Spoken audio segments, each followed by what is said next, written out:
it films myself. I can turn it to you, then it films you. I can turn it to this point of view or that point of view or this point of view, none of which is relevant. What is relevant is that for the purpose of the audit trail, the remote auditor or inspector would not be affected by whether the computer is down or not. So when you get this blue screen of death that is so frequent with Windows, the remote inspector won't be able to see that anymore. And the video, the internal videos will not document it and what to do when you get the blue screen of death. Unlike the internal recordings, and they are also depending on the storage, they are stored inside the computer. Do you understand? Unlike the external recording, are stored in other places. So this one, this little camera has its own micro SD card or can stream to the cloud. This one, the same thing, it has storage inside the device, and I'm going to insert it into my lanyard. You can also stream to the cloud. Either one, and turn on the flash, either one, it does not, the point is that it does not depend on the power of the computer, and further, it can document how to deal with difficulties when the power to the computer ceases or the operating system stops functioning. You should have said that in the The beginning. remote tam in no garbage, the remote inspector can see this regardless of the condition of the power or the operating system.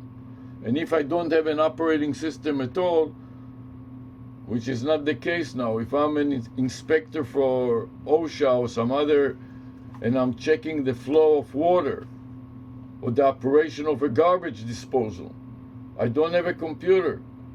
I want to show that the door, when a resident comes into the door, that the contractor that installed the door installed it so it locks upon closing and it unlocks upon turning. And I cannot show it. I may not be able to have a computer and showing it on the computer. So you can But show in them. this case, I'm specifically talking about creating an audit trail on a computer. So now I want to show how it is distant from my body, and when I drop the gaze, I can see the screen, and I can see that I'm aiming at the 360 camera, or I'm turning around and aiming at the computer. And when I put my finger to the screen here, this camera will record it, the thumb camera. I'm pressing the stop button now, and I want to start a new clip with you in the clip.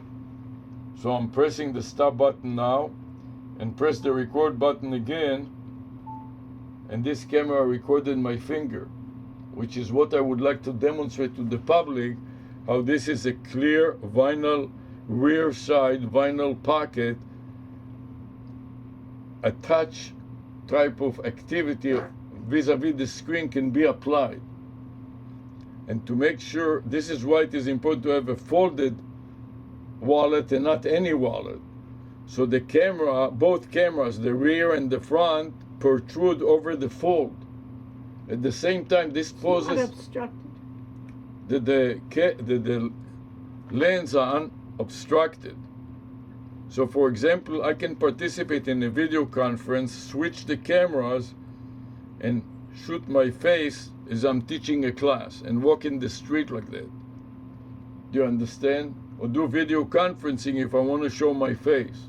And as soon as I want to show the object being a camera, for example, without stopping the recording, I can press the switch button here, and now I'm recording hands-free, and I can work the keyboard or do whatever else I need to do, and the remote video inspector can see and hear me in real time. If it is a student that needs to learn something or whatever it is, and to deal with the vulnerability of the phone to fall out, for example, when I bend over the toilet and I do some plumbing or flashing, of course I don't want it to fall in a pool or in the toilet. So for that reason I got the straps that I can strap it one level of tension, and if I want to make, there are two rubber bands. If I want to make it really tense and strong, I can extend it, and this will make sure that even I do a handstand, this is not going to go anywhere. So this is It won't slip out. it won't slip out on its own. So when I work as a policeman or security guard and I have to run or do whatever I need to do, and I'm conducting a video conference at the same time with the head office and also sharing my view, so a remote police officer or supervisor can see what I do and talk to me, I can do that. Do you understand? And through the entire process, you're You filming. see now that it turns sideways a little bit. Yeah. So to stop it, I can try to straighten it up. But all I was trying to explain to you is raise the probability that it will remain the way I want it without moving around. That doesn't mean that it will not. It Yeah. means that it will raise the probability of it being stable. Do you understand that? Yeah. Jesus. Yeah. Now, I wanted to make sure that I document the file name that I created. So I want to make sure I paste it in both my documents. Edit, paste. I got it in one document, and now to the other document, I moved it to this document, to the top of the document. Repeat what I said. You're Place the cursor there. doing the MSN recorder file name. You're pasting it in your different notepads. Right, and now I want to adjust the trajectory. So I want it, instead of going down, going straight up. So I adjust it and I tighten up the knobs so it remains the way that I want. It's fixed. Move the cursor down, then go right mouse click and paste. And then enter. I wanted to make a few files apart.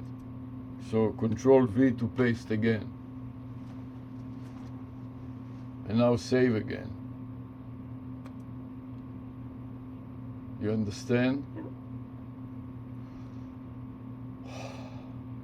So now I want to demonstrate what a traditional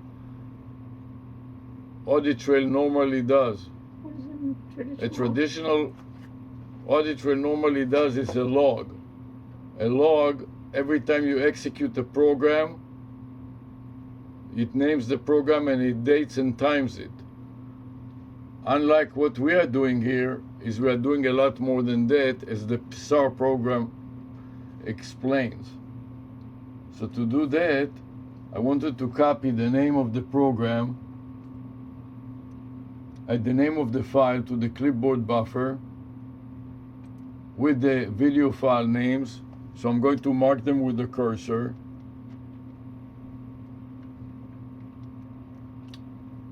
Hold down the shift key. Now I want to record the keyboard, for example.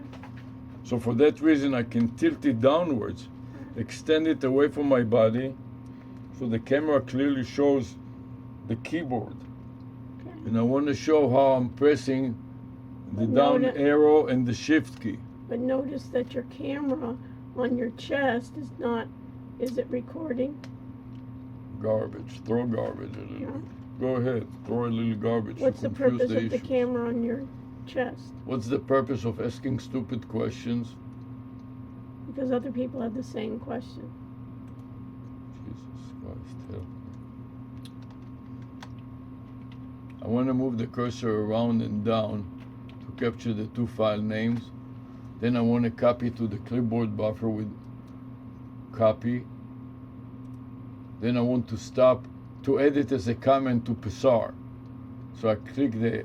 Now I want to film again the screen. So I tilt the camera forward again, so I can see that it is filming the screen again, and I can spread the legs.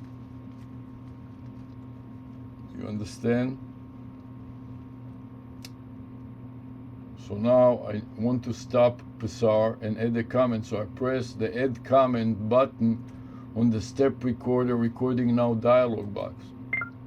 Open it up and then paste my notes. Paste it. Right mouse click and paste. Okay. And then I want to stop. I want to click OK to continue. This is a highlight area and comment dialog box. Then when I review it and it looks good, I'm clicking OK. And now I would like to save the file. Save what file? Save the file, the PSR file. So Did you stop recording? I'm going to aim the camera, the 360 at the screen. Click stop recording. And then select save to save the file. And then paste the file.